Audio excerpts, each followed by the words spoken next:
అందరికీ నమస్కారం. విజ్ఞాన భారతం యూట్యూబ్ ఛానల్కి స్వాగతం.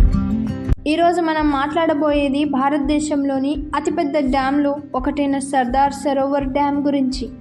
ఈ డ్యామ్ను ఎవరు నిర్మించారు, ఎప్పుడు, ఎక్కడ, మరి ఎందుకు అనే విషయాలు తెలుసుకుందామా? ఇది ఒక అద్భుతమైన ఇంజనీరింగ్ చిహ్నం, కానీ నిదర్శనమైన నది కూడా.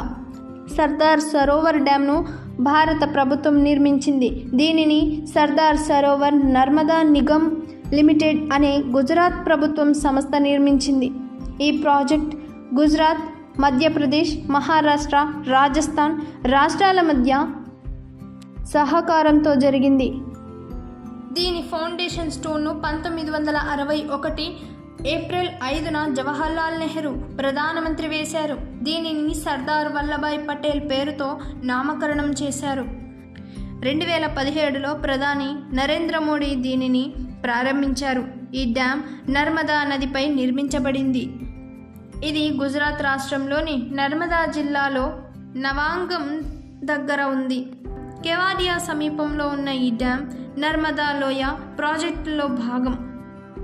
ఇది భారతదేశంలోని అతిపెద్ద కాంక్రీట్ గ్రావిటీ డ్యాంలో ఒకటి. ఈ ప్రాజెక్ట్ ప్లానింగ్ 1946లో ప్రారంభమైంది. ఫౌండేషన్ 1961లో వేశారు, కానీ నిజమైన నిర్మాణం 1987లో మొదలైంది. 1995లో నర్మదా బచావో ఆందోళన కారణంగా సుప్రీంకోర్టు ఆపేసింది.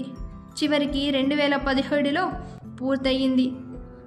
ఇది దాదాపు 30 సంవత్సరాల పైగా సాగిన ప్రాజెక్ట్. సర్దార్ సరోవర్ డ్యామ్ను ప్రధానంగా సేద్యం, విద్యుత్ ఉత్పత్తి మరియు నీటి సరఫరా కోసం నిర్మించారు. ఇది గుజరాత్ మరియు ఇతర రాష్ట్రాలలో కరువు ప్రాంతాలకు నీటిని అందిస్తుంది. 7,000 చదరపు మీటర్లకు పైగా సేద్య భూమికి నీరు అందిస్తుంది. అలాగే విద్యుత్ ఉత్పత్తి కోసం హైడ్రో ఎలక్ట్రిక్ పవర్ పాయింట్ అయింది. ఇది డ్రింకింగ్ వాటర్ సప్లై కూడా సహాయపడుతుంది. కానీ ఇది నిదర్శనమైంది, ఎందుకంటే వేలాది మంది ప్రజలు వలస వెళ్లాల్సి వచ్చింది. అయితే మరియు పర్యావరణ సమస్యలు ఉన్నాయి. సర్దార్ సరోవర్ డ్యామ్ భారతదేశ అభివృద్ధి చిహ్నం, కానీ సవాళ్లతో కూడిన నది కూడా. ఈ వీడియో నచ్చిందా? కామెంట్ రూపంలో చెప్పండి. మరిన్ని ఇంట్రెస్టింగ్ వీడియోల కోసం సబ్స్క్రైబ్ చేసుకోండి. Thank you. జై హింద్.